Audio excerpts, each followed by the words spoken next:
Alrighty. Is this bothering you guys? I mean, the screen being kind of washed out.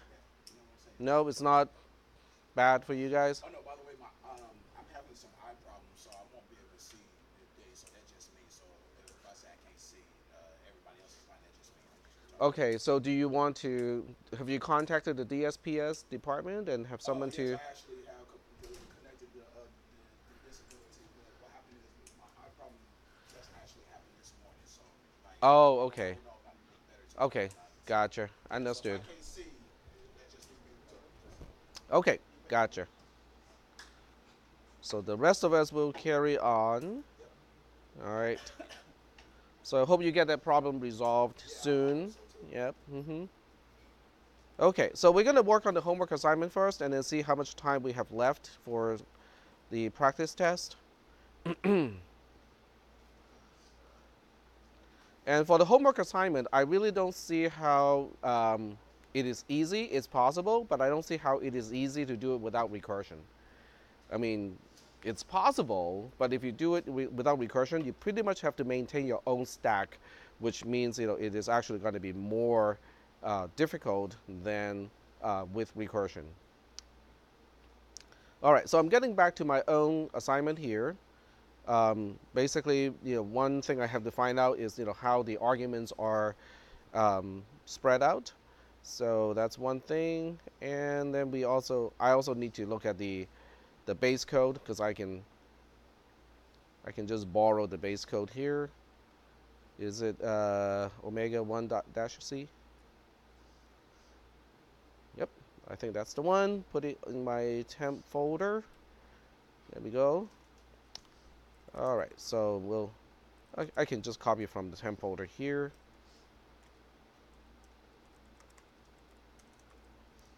Oops.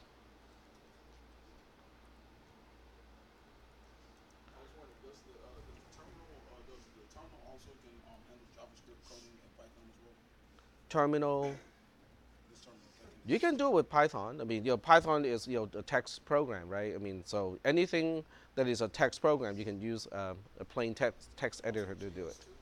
Huh? Yeah, JavaScript is plain text. Yeah. Okay, so let's go ahead and work on this one. So everything is already pre-parsed, if you just download this file. So what is left to do is omega, okay? So every parameter is inside the structure param already. I do not have any set API in this particular code because I suggested the use of bitmap, you know, but you can use your own, whatever representation you want to use. So that would be the first thing I do is to implement operations related to, uh, you know, set operations. Okay. So I kind of mentioned this, using type def, uin32 underscore t, which guarantees a 32-bit unsigned integer to be my, set type. Okay, so when I say set, it really is a 32-bit integer. So now I have some primitive stuff that I need to do. The first one is a singleton set, and then in here, I just need to supply what is the element that is supposed to be in this particular set. So that would just be E, 1 shifted by E many times, okay, otherwise known as a bit mask. In other words, the return value has a single one in the entire binary number of 32 bits.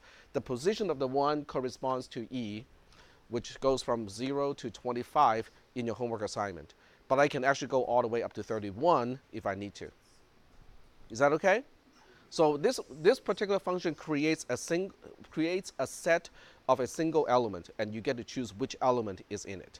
From here, I can use other set operations to perform other things, like set union. So union consists of two sets, right? So we have set A and the set B. But because I'm using a bitwise representation, so this really just becomes A bitwise or B.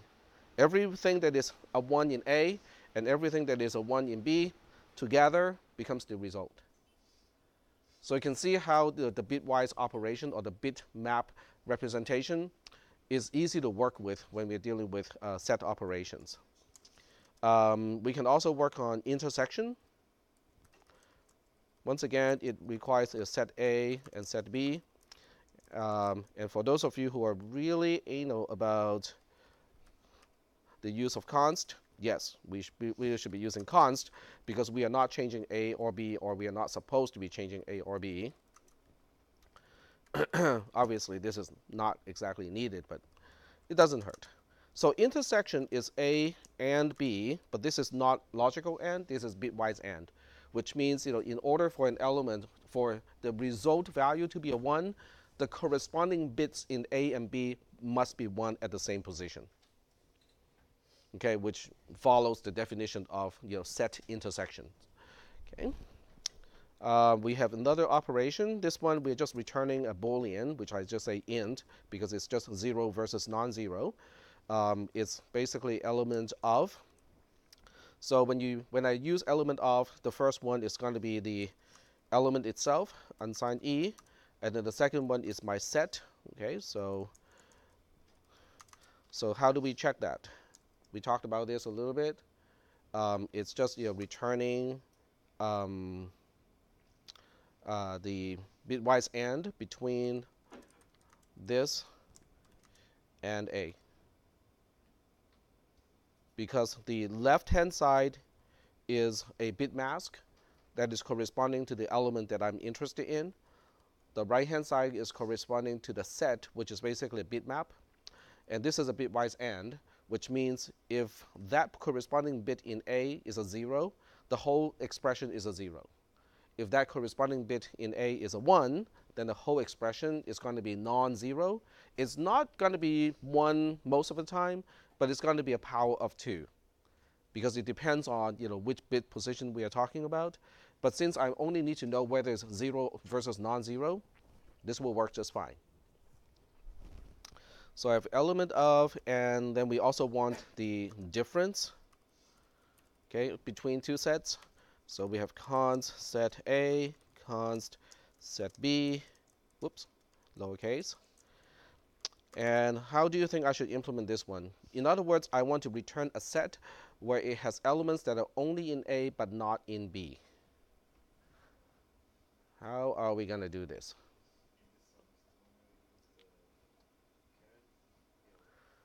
It's not the caret. So we know that we have to start with A, right? Because we want everything that is in A but not in B. So how do we specify things that are not in B? Okay, so this is B, and this is everything that is not in B. So we want things that are in A but not in B. So this is in A and not in B. So when you use tilde, okay, let's check whether it makes sense or not. Let's say B is an empty set, which means it's a 0, 32 bits of zeros, right?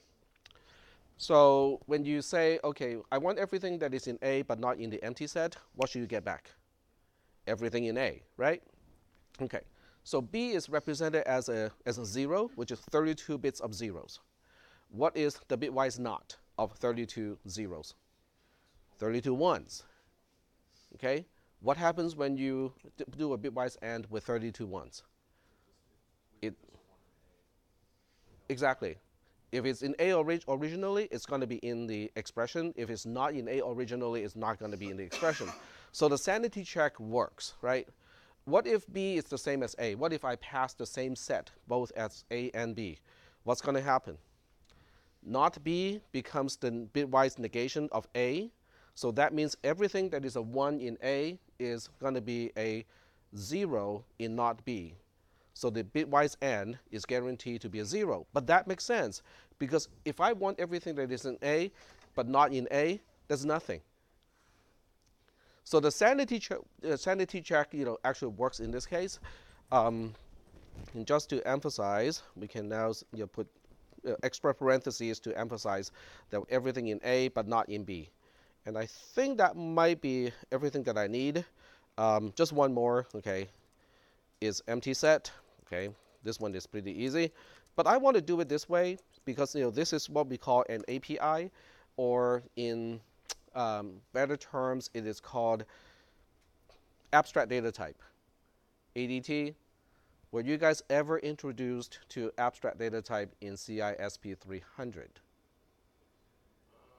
Well, I don't remember, but probably. Holy smokes. No. If I see it, Okay, so an abstract data type is basically the precursor of object-oriented programming. It is a very interesting and easy way to encapsulate something by defining a set of functions and types. So with this set of functions, I can later on change set to become a class in object-oriented programming. I can track the elements using a linked list or whatever I want to do.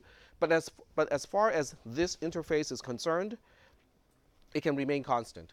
So everything that calls the subroutines, they don't need to change. I can change the internal representation entirely, but it won't impact the code that is actually calling these subroutines.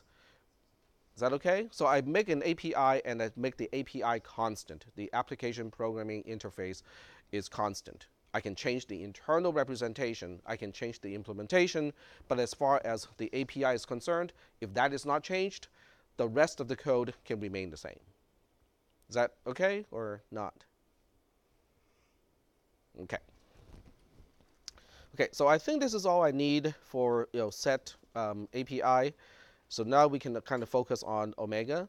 So we'll go ahead and look into the notes first, okay? Because when you're doing the homework assignment, one thing that you could do was to look into the notes, because the structure of the code is implied by the Omega function itself.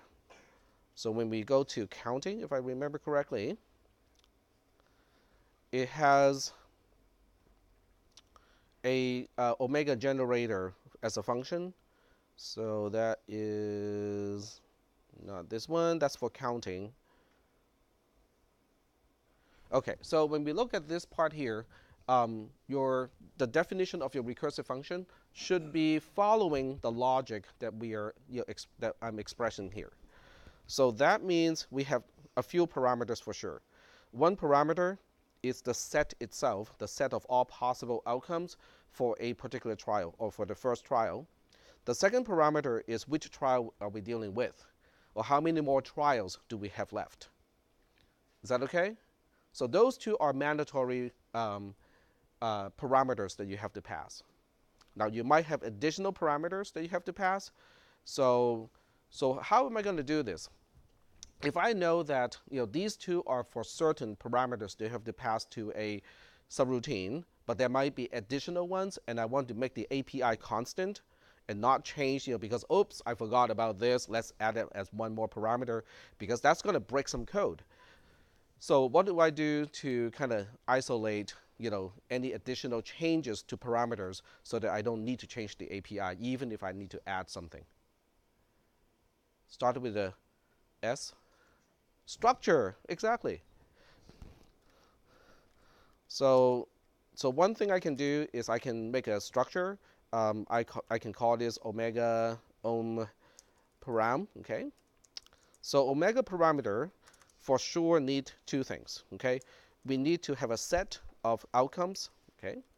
So this is outcomes for the first trial.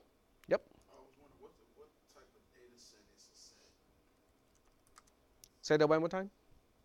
You have set outcome, and that's a data type. The set is a data type. Is what I'm asking. It's a type def that is defined way early, right here. Oh. So uppercase set is the same thing as a uint32 underscore t. Okay. Yeah, but as far as the code is concerned, I don't want to refer to it as uint32 underscore t, because abstractly speaking, it is now representing a set. It is just that I chose to use a bitmap representation, and the 32-bit integer is sufficient for that already. Okay. Cool. Okay. I lost track. Uh-huh. Because you haven't said it in a while, so I'm glad you put it up there. Okay. Short-term memory. Yeah. Yeah. So number of trials, okay? This is number of trials left. And if you want to, you can also keep track of with or without replacement as a parameter, as an attribute of this thing. So you can basically say with replacement, okay, with replacement is non-zero. So that means without replacement is a 0, which is consistent with the parameters that we supplied. Okay, so these are the, at least these are the things that we need. So now we can have a void function. I don't know exactly what it should be returning. It should probably not return anything. So now this is my omega function. So I just got it ohm, okay, and ohm, I guess. Okay, ohm. So it will take only one single parameter, right? So it's going to take, struct ohm. Okay, need to fix the spelling of the other one too, right there. Okay, ohm param. Let's just call it p here. Okay, so ohm is going to be my actual function that is recursive. So with any type of recursive subroutine, what is the first thing you need to identify and go like, yep, let's identify that first.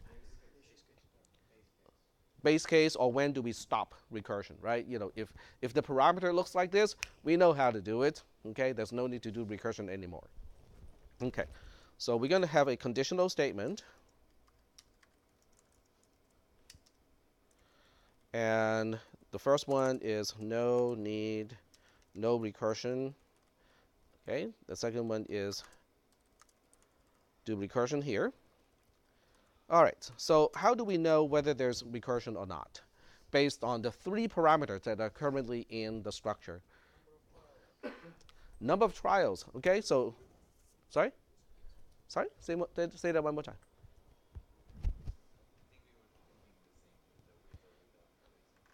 With or without replacement has nothing to do with whether we should be doing recursion or not. The number of trials left is what we can say, oh, okay, there's no need to do any further recursion. So you have a choice here. You can say that if there's only one trial left, you don't need to do recursion because, hey, there's only one trial left. Whatever is in the outcome, you have to scan the entire outcome and then find out, which element is in it. And whatever element is in outcomes at this point, you just print it out and you're done. Okay? But I'm going to put a 0. I'll compare that to 0 here. Okay? So when I have num trials being 0, okay, or p dot num trial is 0, then I'm going to go like, I got nothing to do now, because somebody told me, hey Tech, I need you to do an experiment. Okay, what kind of experiment? I need you to toss a coin. Okay, how many times do I need to do it? 0. Oh, cool. I don't have to do a single thing, except I might want to print out all the previous trials, the outcomes of all the previous trials at this point, because I'm the last one. Okay, there may be other person who have done some trials before me, so it's time to print it. Okay, I don't know how to do it yet. Okay, so I'm going to say print outcomes of previous trials. Okay, but I don't know how to do it yet, so I'm just going to put it as a placeholder. And then we'll do the recursive part here. Yes? Oh, okay, you're right. Okay, there we go. Thank you. So when we do the recursive part, what do I need to do? Because I have at least one trial to do, right? So if I have at least one trial to do, I have to think of all the possible outcomes that I can have for that single trial. Is that making any sense? Okay. So that means I will need an unsigned number. I'll call this potential outcome. Okay.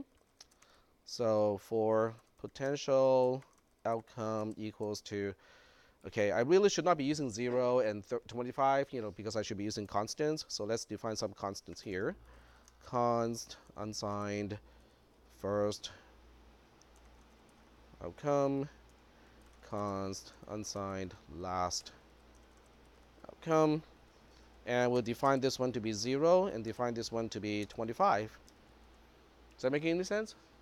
Because I told you guys that you only have A to Z to worry about, so there are 26 possible outcomes in the set. So we can now say potential outcome is first outcome, and then we say potential outcome, oops,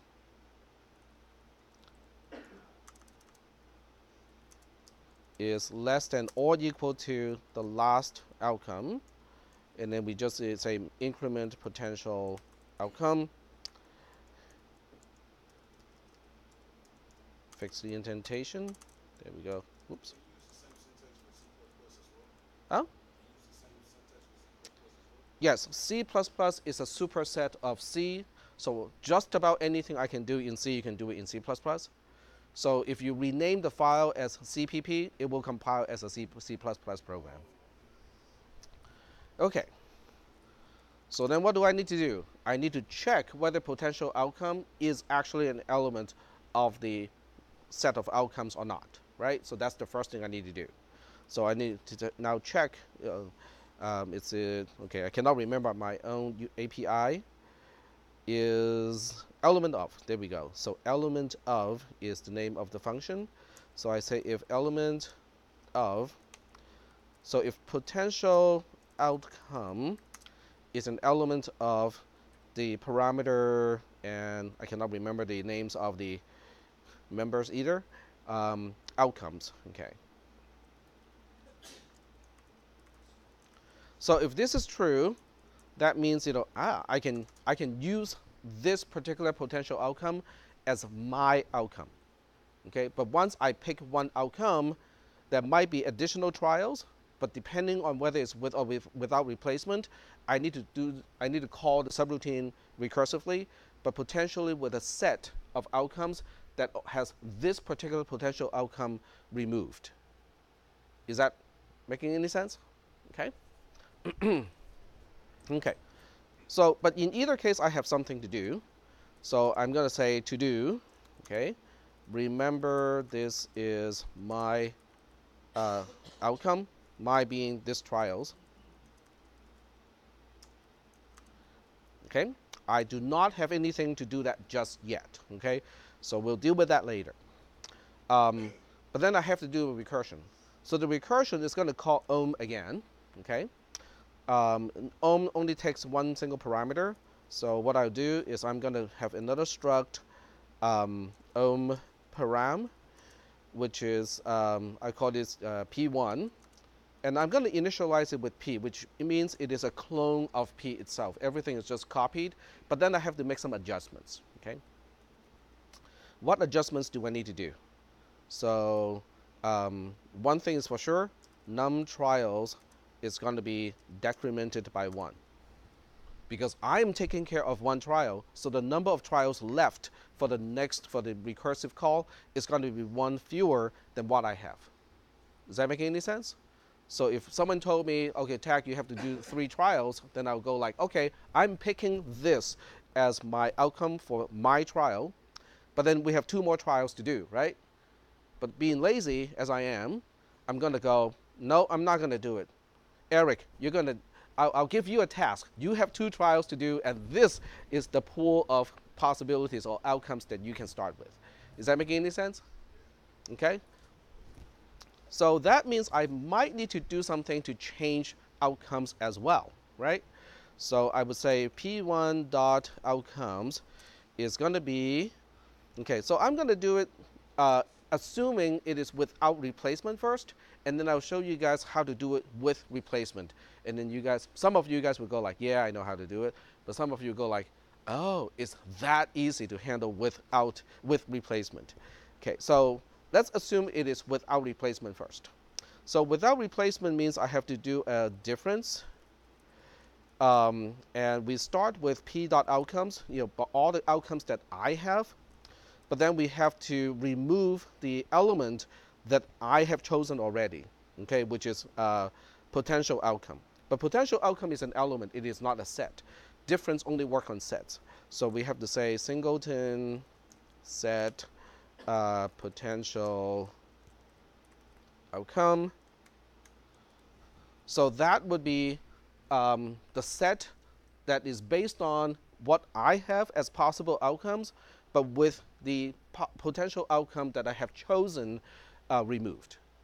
Because that's my choice. It is for this particular trial But if it is without replacement, then the next trial would not have that as a choice anymore. And that's why I have to remove that. Is that okay? More or less? Okay. And then after all setting up all of these parameters, I can now do a recursion. So we can say P1. That's it. I don't think I have any other parameters to change. So are we still doing okay at this point? It's good? Okay. So this code, assuming it compiles, I think has the right logic. But it doesn't print a single thing, does it? So now the question is, how do I check whether this program works or not? Without any print, without any cout, how do I check? Huh? Very good. Okay, so you guys are starting to know me now. We use a debugger, okay? Okay, so we save it. And remember, I'm assuming this is without replacement. I don't even check whether it's with or without replacement, okay? So that's because it's not done, I'm just testing it right now. So we say, okay, let's rename it back to just omega or ohm. Let's see. So we say GCC dash warn all dash G for including debug information. I think that should be it. Okay, ohm.c. And it complains about 2 or more data types. Okay, this is on line 11. Oh, probably a syntax error because of the...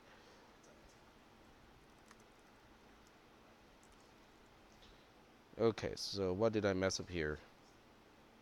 Yep.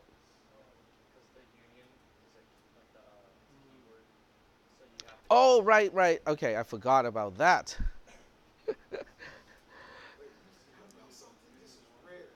Hmm? No, forgetting about something is common for me. I forget about most things. Yeah, union is a construct in C and C++. It is kind of the relative of struct, where a union allows you to look at things from different perspectives. So you basically are looking at the same thing, but then you can look at it as, oh, should I look at it as an unsigned integer, or should I look at it as a signed integer? Should I look at it as an array of characters or whatnot? So it gives you a way to do something like that, which is really tricky. No other programming language that I know of has the concept of a union. Hmm? I don't think so. Well, union is not even a function that I actually need. Okay, so we'll compile again. Seems to work. Okay. So we'll do a GDB. Okay, it's GDB ohm. And then we're going to have to set a breakpoint in somewhere. So we're going to say, let's try line 60. Okay. So we're going to put a breakpoint where I don't need to do recursion anymore. I don't know whether this will work or not, so I'm going to set a breakpoint at line 58. Looks like it doesn't complain about it, so we can now run the program. So we're going to run it with something that we already know, like 3, 2, and a 0. So we start with 3 possible outcomes, 2 trials, and without replacement. Okay, but remember, the without replacement part is not even used. Okay, I'm assuming it is without replacement. Okay, we run the program, and it runs to completion without stopping. Okay, that's because I think it doesn't understand how to set a breakpoint because there's no statement in here. That's my guess. We can put a breakpoint on line 55 and run 320 again, and it runs to completion again. That is not right.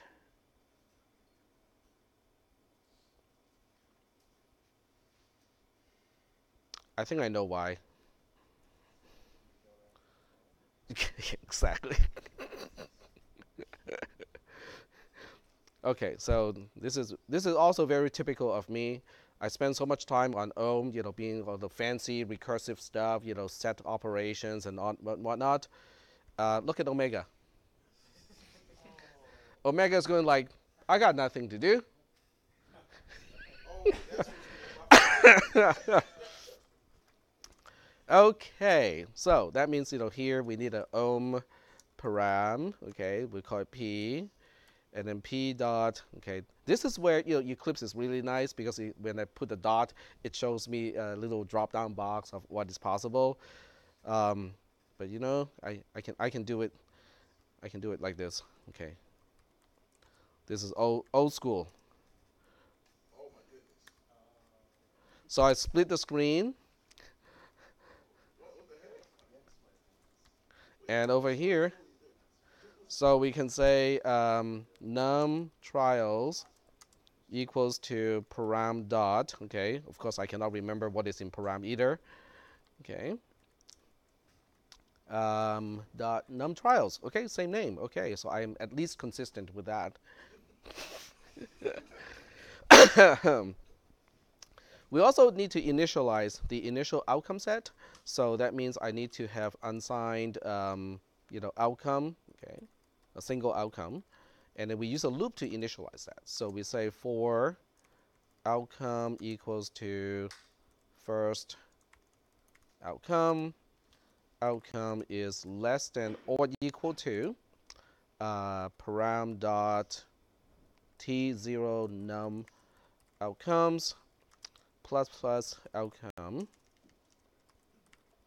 So I set up a loop so that for each iteration, I'm adding one more element um, uh, to the set of outcomes in ohm param in P.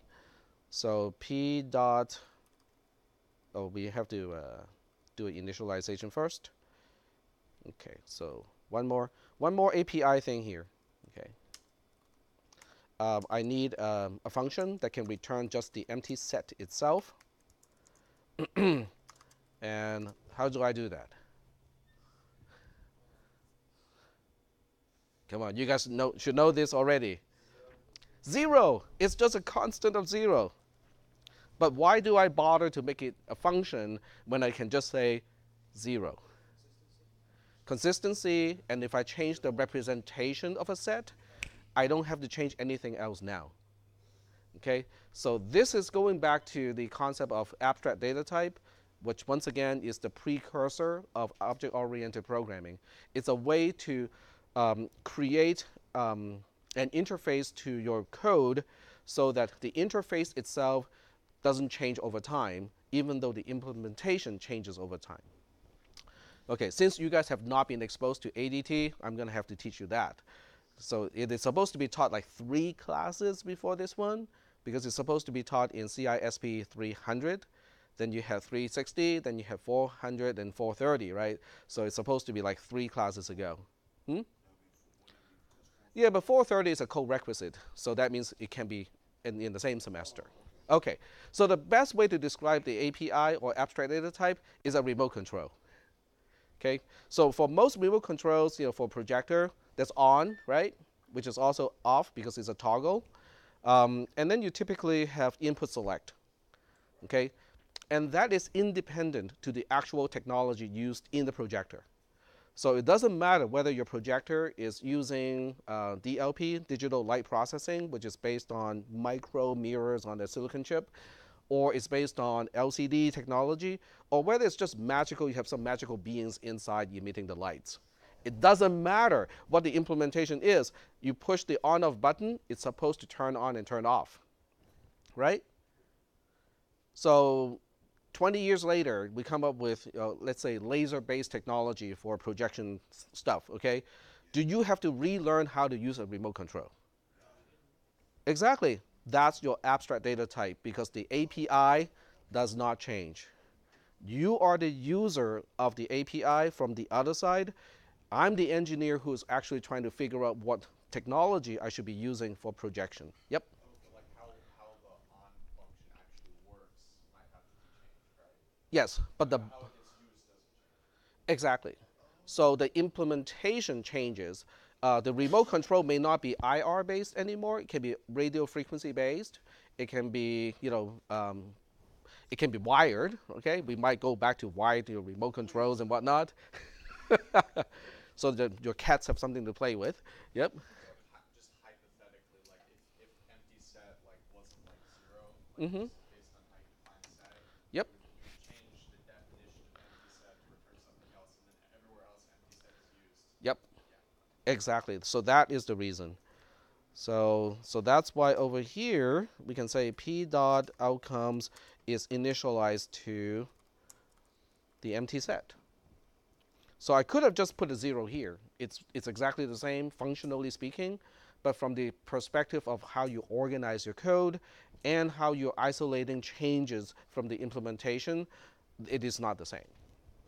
Okay, so we got everything initialized. So now we can just say this is a union. Okay, so it's a set union between itself. Okay, whatever is in it should still be in it, and a singleton set that has outcome as the only element in it. So I'm basically adding elements one at a time into outcomes. This is for initializing the first set so that I know what possibilities are available for the first trial. Is that okay? All right, so we got the initialization of number of trials. I'm going to put in p dot, okay, I cannot remember the name again, so we're going to have to go back to the definition of the types. Okay, it's called with replacement up here. It's also called with replacement down there. So I'm pretty consistent with the naming convention, surprisingly. I actually did not remember. It just turns out that I use the names consistently.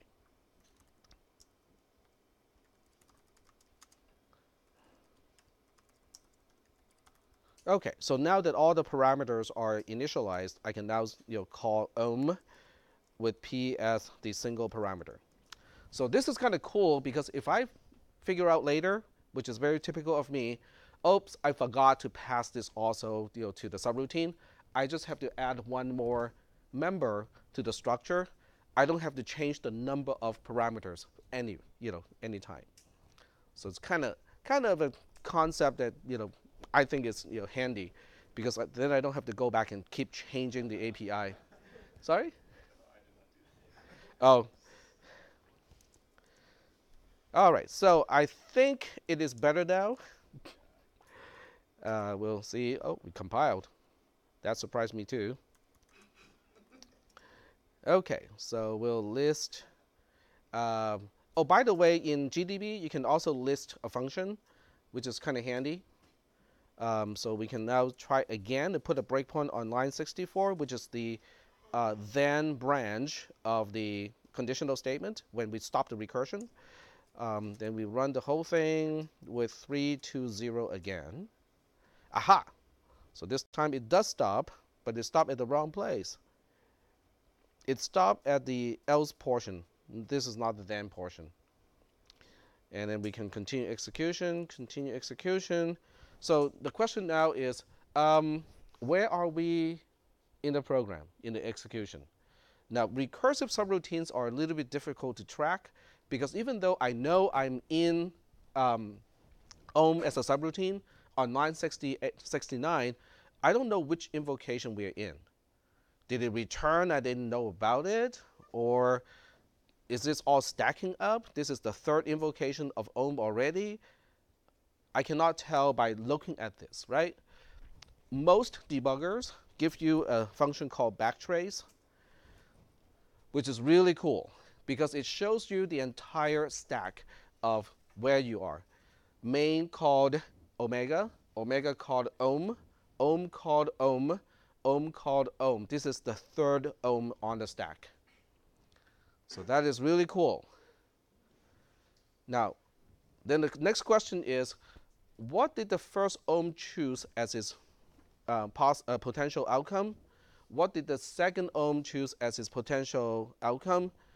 Because I need to know that. I need to make sure that the same outcome is not used twice, because this is supposed to be assuming this is without replacement. Is that making any sense? So the debugger gives you the ability to control your frame. The frame is referring to these numbers, the pounds, okay? So if I want to go back to this particular frame, which is pound 2, I say frame 2. So now I'm back to that particular frame, and now I can check is potential outcome, okay? Which should be 0, because element 0 is the first available outcome, okay? So now I can say print potential outcome, and indeed it is 0, which is great.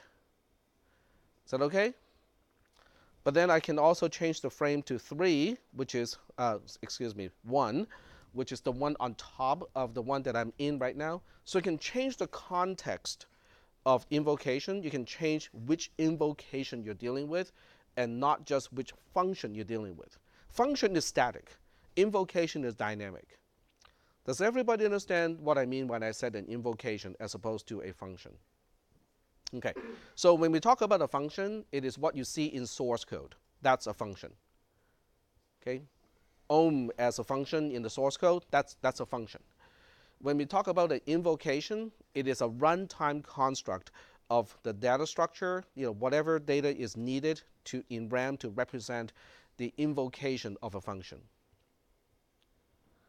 Yep.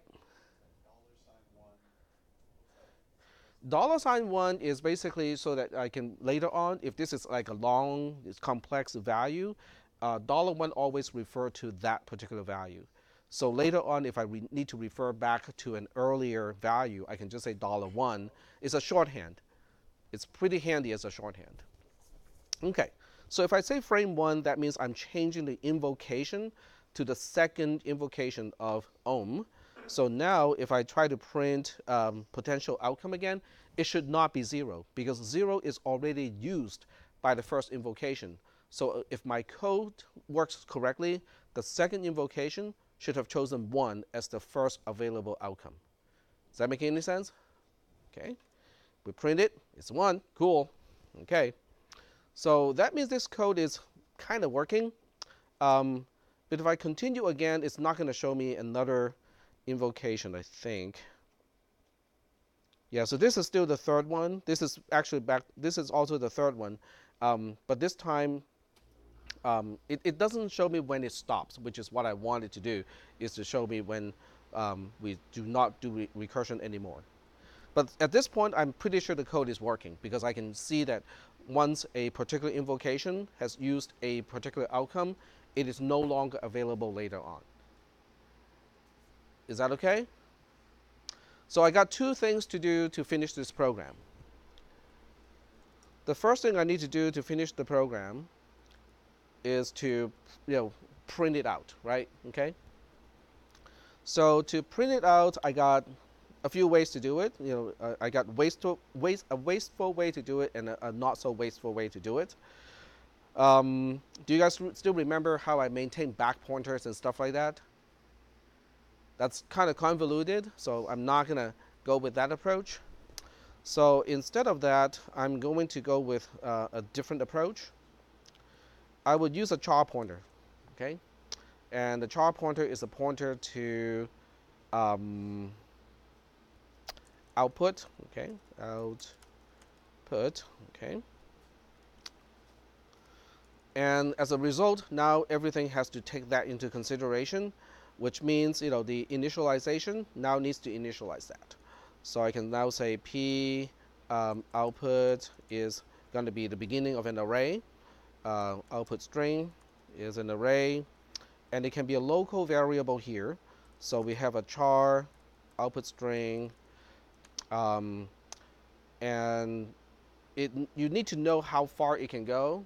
So you can use malloc if you want to, because malloc allows you to say, okay, we know that we have this many trials to do, and we can allocate accordingly, or you can allocate just for the maximum case. So I'm going to do this the right way and just say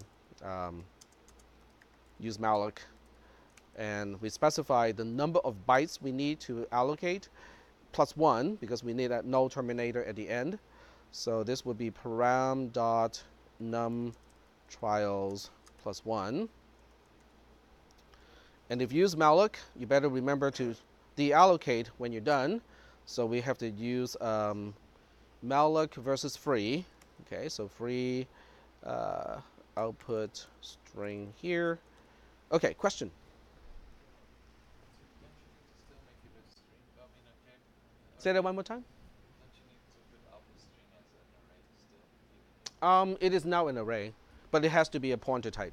You're correct. It has to be a pointer type. Like that. Yep.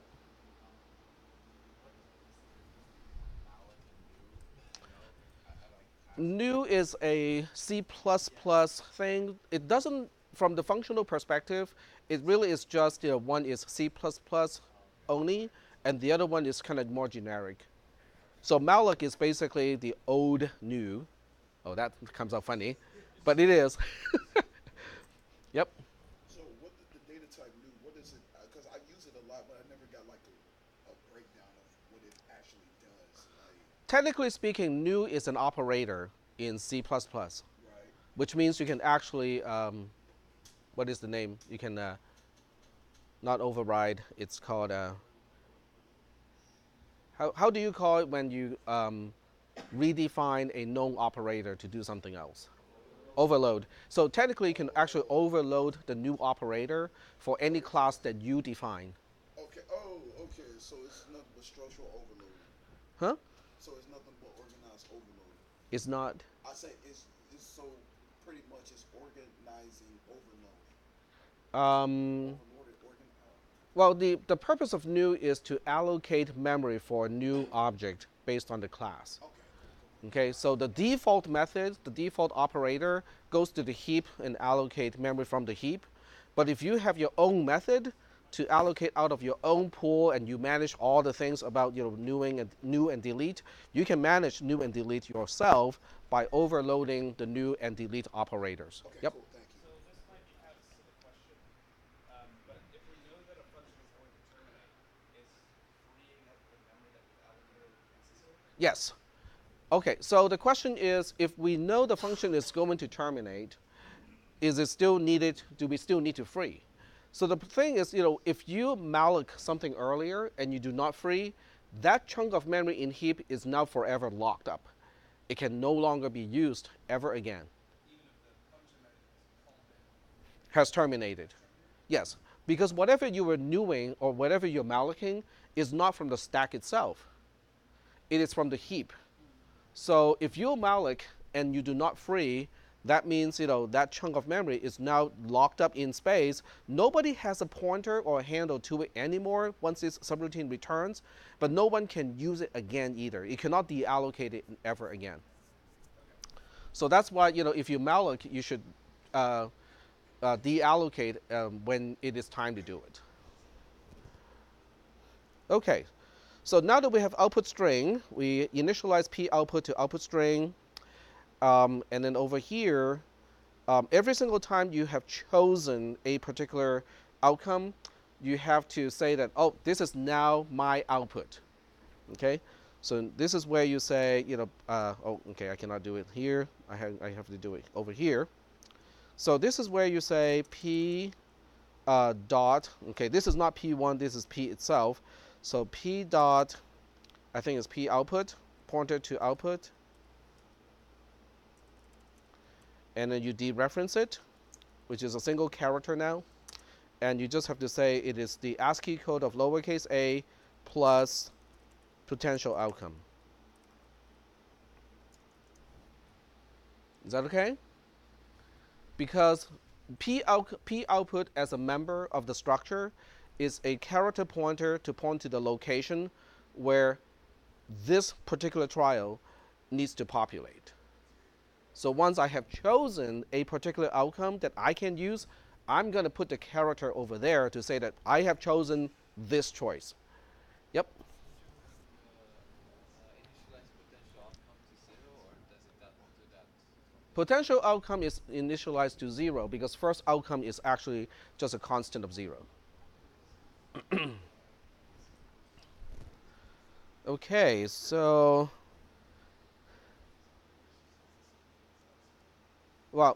so when we perform the recursion, p output also has to be changed because it has to be incremented so that we move on to the next character position. So the next trial has its own character in the string to put its own, outcome.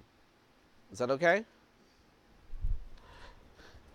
When we stop the recursion, in other words, when we get to this conditional statement here, when we get to this then branch, then we can say, oh, I don't have anything to put into the output string anymore. Or do I? I have to null terminate the whole thing, right? So now this guy has to say p dot p output, or the reference first, is a 0. It's a null terminator. Now I know it's going to reinitialize the null terminator over and over and over again. It's okay. It's not a problem.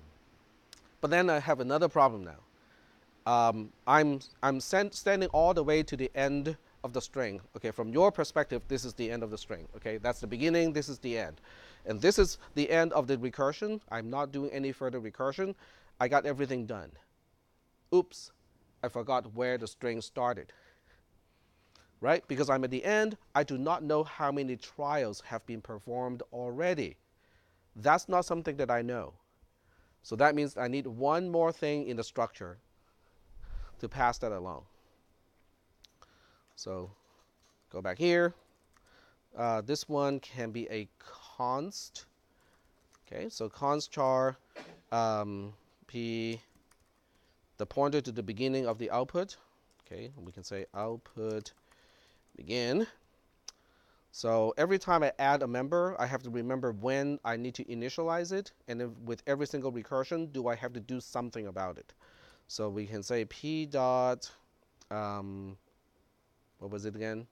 Output begin. And this time I have to do a const char. I have to cast it, because otherwise it's not a const. Okay, so that gives me the information of where I should start. So by the time I get here, I now terminate the whole thing, and I can now print the entire thing. So put s, or put string, is going to be able to print this to standard output. Or alternatively, I can use printf. And this is how we output a string and a new line after that. And then the string itself is p dot output begin, and that's all I need to do. There should be nothing else I need to do at this point, I'm guessing. Is that okay? So if you don't understand what is printf, %s and stuff like that, it's the same thing as cout basically. It's the old-fashioned way of doing cout, but it does have its own nice things too.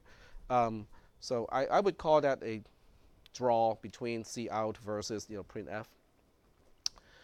All right, so let's compile and see if it works. Compile. Woo. Okay, that's because I forgot to do a pound include of malloc. So we say man. Oh, okay. It says right here standard lib. I forgot to pound include it. So there we go. Recompile, and it complains about there's no output begin. It is so smart. It has no member called output begin. Did you mean p output begin?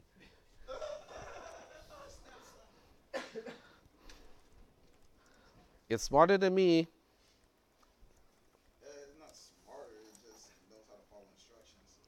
Well, but it has to infer that's what I meant. So it has to have a some kind of a function to see how the misspelled name or the unidentified name, how close it is to names that are actually known. Because otherwise it could have suggested, oh, it is one of these members. Did you mean one of these members, and list the entire list of members of that structure, right?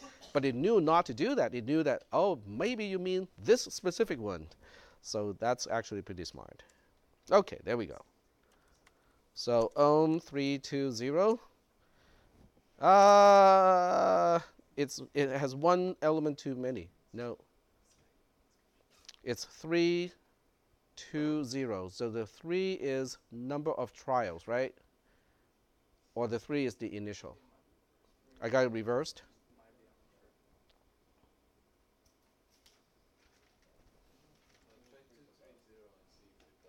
Hmm? Try the reverse 230.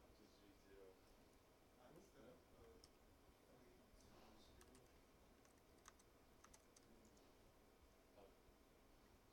And it has one more because it has got D also. Oh, that's because when I have 3, okay, I need to back up 1 from the number. Okay, there we go. Okay, I think I know where the problem is now. It has to do with the initialization of the first set of outcomes. Instead of using less than or equal to, it really is just less than. Because I count from 0, that's the problem. T0 num outcomes is actually counting 1 outcome, 2 outcomes, 3 outcomes, but outcome itself should only go from 0, 1 to 2 and not including 3. So that was the issue. Okay, so fix that and try that one more time. We'll try 320 again, and they didn't like it this time. Okay, let me go back to my assignment description. I'm not particularly good at following my own instructions. Hmm? Okay, so the first one is 3 trials. Okay, gotcha. So I have to reverse it.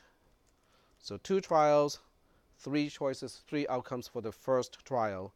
So this should give me A, B, A, C, B, A, B, C, C, A, C, B. Woohoo! I got one more thing to do, right? How do we deal with replacement? And some of you will not like this answer. You're not going to like this. You go like, really? Really? Okay. P dot with replacement. Oh, I don't even need a parentheses here.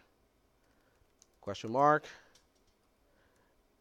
P dot outcomes colon the rest.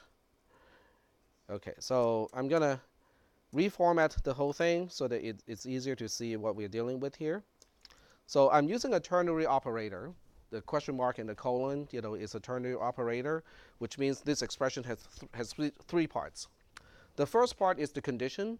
The condition is just checking whether with replacement is 0 or non-zero. Okay, if it is non-zero, it goes for the then value. If it is 0, it goes for the else value.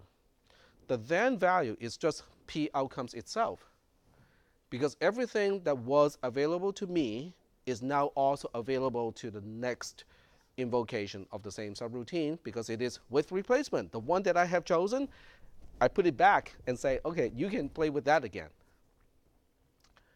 So that's how I deal with and without replacement. It's really just, should I remove that choice before I pass it on, or do I just pass on everything that was available to me to the next invocation? Is that okay?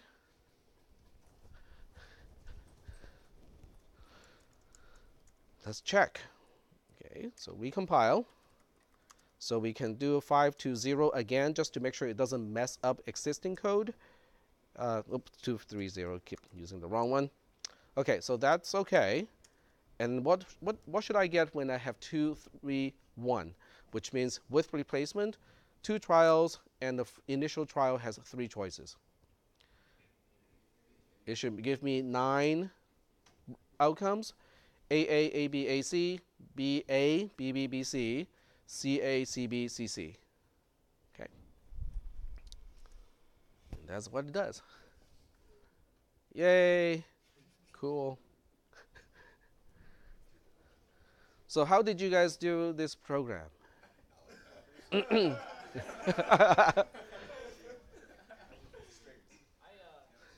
realized that with replacement is this, without replacement is the same. It's just a subset of with replacement. Wait. Yes. With replacement is just a Superset. It's a subset. So once I figured out how to do with replacement, Without then I replacement. just proceeded to not print anything that had repeating elements, which was not efficient, but it worked. So Oh, so you're filtering, yeah, things that have repeating elements. yeah. That's interesting. It worked. I use natural Uh-huh. Yep. You can do that too. So there are many ways to do it. You can also use the really obscure way of forming a linked list using those param structures, and having to point back to the previous one and the previous one and the previous one. Yep. Yeah, I got a question. At the end of the assignment, it says you got to remove debug messages. How would you do that? There are no debug messages in this output. So if your output has additional stuff, like I'm at the second level, or there are this many trials left, That's what you meant. Okay. those are the debug messages. Okay. This one does not have any debug message. Yep. So if we comment the code, it's fine, right? Yeah, you should comment your own code. Yes. So commenting is definitely encouraged. You can see that I did not follow that advice either, right? What Yep. kind of commenting do you want? Do you just want the general idea of how it's working, or is it just? No. For grading purposes and for my purposes, you don't have to comment your program, because I can probably read and understand your code. It's just good habit. It's just a good habit. It's a good habit for when it's time for you to be employed. Okay. For several purposes. Okay. So first of all, let me ask you this question. When was the last time that you have a homework assignment where you have to remember what you did like 6 weeks after the assignment was done? Huh? Design Hub stuff. Okay, so that's a good advertisement for the Design Hub, because it does resemble some work-related conditions. But for homework assignments, typically you get it done, you turn it in, you get your score, and you don't have to look back and understand your own program again. But Except for when I was doing the networking class, you had to, because that was your final test. They okay. do the whole homework assignment. If you ain't comment in Oh, okay. your stuff, then you want to know what tools to use, and you be sitting there lost. Okay. So there are classes where quote unquote your code needs to be used again, but for most of it, we don't. Okay. And then 3D graphics interfacing as well. Right. So like when you have like this moves left, right, up, and down, you put the structures there. That's when you use the comments. Yep. So since you have not experienced, okay, 6 weeks after you wrote the program, you have to go back and figure out what you did, you probably would not understand that most of the time you cannot read your own code. Now, not in the sense that you don't know what a while loop is, you don't know what a for loop is, or you don't know what an if is, but in the sense of I have no idea why I use this expression in the condition of this conditional statement. What does that mean? Okay?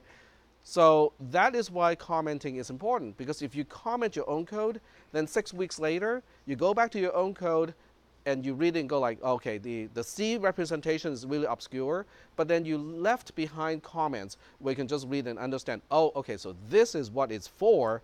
That will help you remember what your code, how your code was structured, and the rationale behind the structuring of your code. Okay, so that is helpful, but only when you need to deal with longer term projects, which we typically do not have to deal with in a class setting. The second reason why commenting is important is some employers may actually require you to do commenting to a certain standard as well. So they want you to follow a particular format of commenting. If you do an online search on C++ comment standards, okay, you will find multiple standards, and some employers will basically say, okay, Google C++ style guide, okay, probably not a bad document to start with, okay. So if you do not comment your code, when you're employed, and it is one of the requirements of your employer, you may get dinged because of that, okay? You may not be fired, okay, just because you did not comment your code, but your boss will say, well, you should start commenting now, and so on and so forth. And from the employer's perspective, not your perspective, from the employer's perspective, why do you think your employer, such as Google, Facebook, and whatnot, want you to comment your code?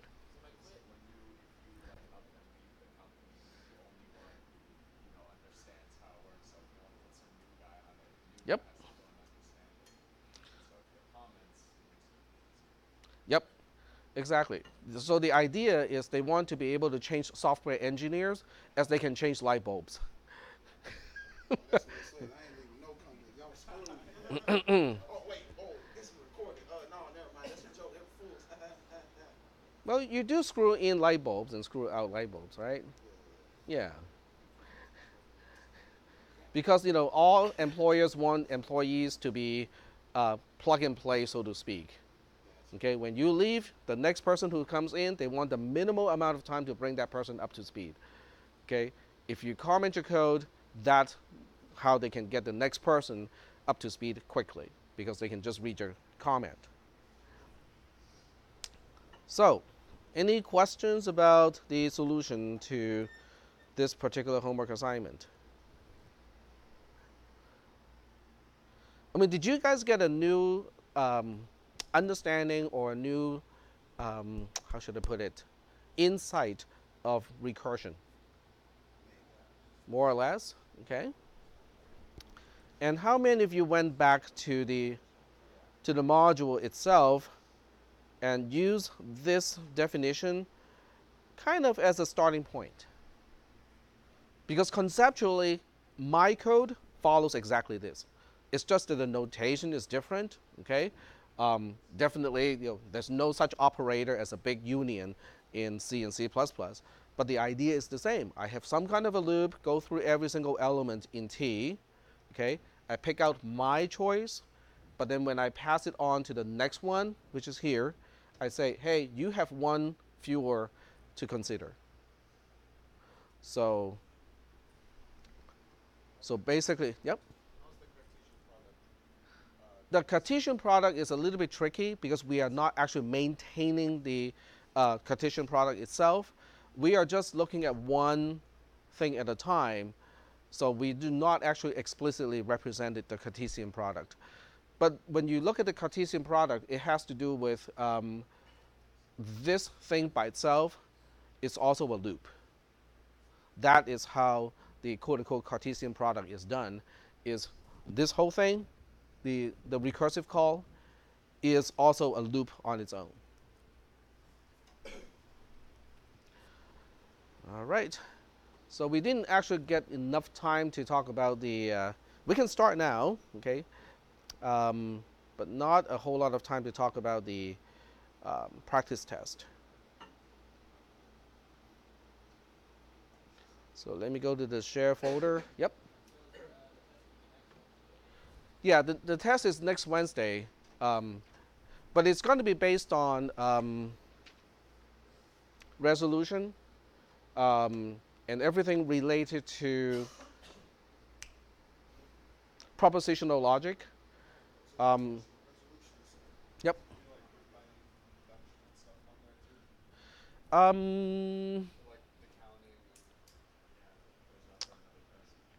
I will give you a proof by induction question, but it's not going to be like a really math type of problem. So it will be something, okay, in other words, you still have to use the concept of proof by induction, but it's not going to be complicated like how we proved the binomial theorem or something like that. So it's going to be a lot simpler. Let me show you what is in the practice test, because I think that will help to illustrate what I mean by that. So we are looking at the second exam.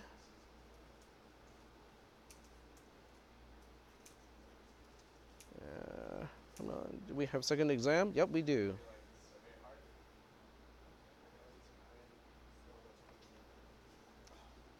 All right, so this is the second exam of the previous semester. So this is the most recent second exam that I have. All right, so this part has to do with probabilities. Given a particular game protocol has 1024-bit packets, and the chances of receiving a bit erroneously is p. What are the chances of receiving a packet with one error bit, but it can be anywhere within the packet? Explain your analysis leading to the answer, and express your answer as an expression, which means you don't have to give me the actual number. You just have to give me the expression that can give me the actual number. We should be able to solve this one already, because we just talked about the binomial theorem, and how it is applicable to what we call the binomial distribution. Do you guys remember that? Sort of? Okay. So let's work on this one a little bit. The chances of receiving a bit erroneously is p, which means the chances of receiving a bit correctly is quote unquote q, which is 1 minus p. Is that okay? So we have p plus q, which has to be 1, right? To the power of 1024 in this case, because one packet has 1024 bits. So that's going to give you a huge, gigantic, expanded, notation. But we don't care about most of those terms. Of those 1025 terms, we only care about one single one. The one term that we only need, that we do care about, is when the power of p is 1 and the power of q is 1023. So the question is really boiling down to what is the constant that we have to multiply to p to the power of 1, q to the power of 10,023. So this goes back to binomial distribution. Okay, we got 5 minutes, but I think it's still worthwhile to bring this up. So we'll. Okay, so maybe I'll leave this one for you guys to work on, and then move on and talk about the. I cannot remember what I was. Oh, there we go, recursion. Okay, so this is proof by induction, not recursion. Induction, very related. Okay, so this one is basically what I want you to prove by induction. So let's go ahead and read this question a little bit. If f of n represents the number of nodes of a fully populated binary tree of n levels, okay, f0 is 0. In other words, if your tree has no levels, there are no nodes. Does it make sense? You have an empty tree. For any integer n is greater than or equal to 1, we know that f of n is f of n minus 1 plus 2 to the power of n minus 1. Okay, so let's just say that it's given to you. Okay, it's a recursive definition, but it's given to you. Because there are n levels of branching, so that's the reason. In the following space, work out the actual value of f of 0, f of 1, f of 2, and f of 3 based on this particular definition. I'm pretty sure you guys can work on that, okay, because you work on f of 0 first, and then from f of 0, you plug it in here, and then you just add something to it. It becomes f of 1. Once you have f of 1, you can plug it in here, plus add something to it. It becomes f of 2, and f of 3 is kind of the same thing. So this part is so that you can work on it by hand and start to recognize a particular pattern, okay? The second part of the question is saying that, okay, somebody start to realize that f of n is, it seems like it's just 2 to the power of n minus 1. Okay? Just by looking at these 4 actual cases, that seems to be true. But it's not a theorem, okay? It is just an observation. So the question is asking you to prove by induction, using the proof by induction technique, to prove that for any n that is in the natural number set, this theorem holds true. So how would you do this by induction? What are the 2 steps of proof by induction? It's very similar to the structure of a recursive subroutine. What is the first thing that you need to deal with? When do you stop, right? The base case. Okay? When do we stop, which is also called the base case in proof by induction? What would you use as the base case when you know that we are only concerned about natural numbers? 0. Okay, so we can work with 0. And how would you prove that f of 0 is 2 to the power of 0 minus 1 using this definition of the function f? Okay, so you start with that, right? And then you plug n equals to 0 into here. So 2 to the power of 0 is 1. 1 minus 1 is 0. You're done with the base case. Because the theorem holds true. F of 0 is, in fact, 2 to the power of 0 minus 1. The base case is done. What is the next step? the induction step, which is quote unquote the recursive step, the first thing is you have to make an assumption. Okay, so you say, okay, let's assume f of k is in fact 2 to the power of k minus 1. I now need to work on f of k plus 1. Okay, so what do? First thing is look up the actual definition of f of n. So you say f of k plus 1 equals to f of k plus 2 to the power of k plus 1 minus 1, which is 2 to the power of k. Is that okay? But using the induction assumption, you already know that f of k is 2 to the power of k minus 1, right? So now you have 2 to the power of k minus 1 plus 2 to the power of k. So we have 2 to the power of k plus 2 to the power of k. Then you have a subtract of 1. How do you combine the 2 to the power of k? It becomes 2 to the power of k plus 1, right? But you still have a minus 1, right? So that means f of k plus 1 is now 2 to the power of k plus 1 minus 1. You have just proven the theorem holds true for k in the case of n equals to k plus 1. I'm sorry I don't have the tablet open at this time, so I'm just kind of talking about it. But are you guys getting that? I'm getting, I'm blanking out. Okay. So let me show you one more thing before we get out of the classroom. I know bathroom has to wait.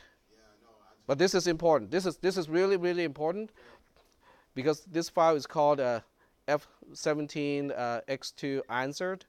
So that means I got all the stuff answered here.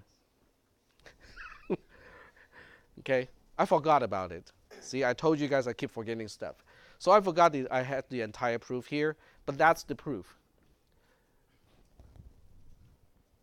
Is that okay? So we are running out of time today, unfortunately, so I can't go over the other ones. So on next Monday, I'll go over all of the other ones, or potentially I can go over these, like tomorrow or so, and then record it and then push it on YouTube. Yep. Yes, it is in your share folder already. Yep. And let me go back to where it is. So it's just in the share folder. It's called F17 Fall 17 exam2x2.pdf. This is the unanswered version, and this is the answered version.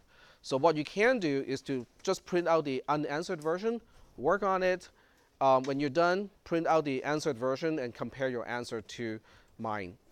Yep. All right, so I'll see you guys on Monday. And as I said, I probably will push something on YouTube before, and then I'll send you guys a notification when I do.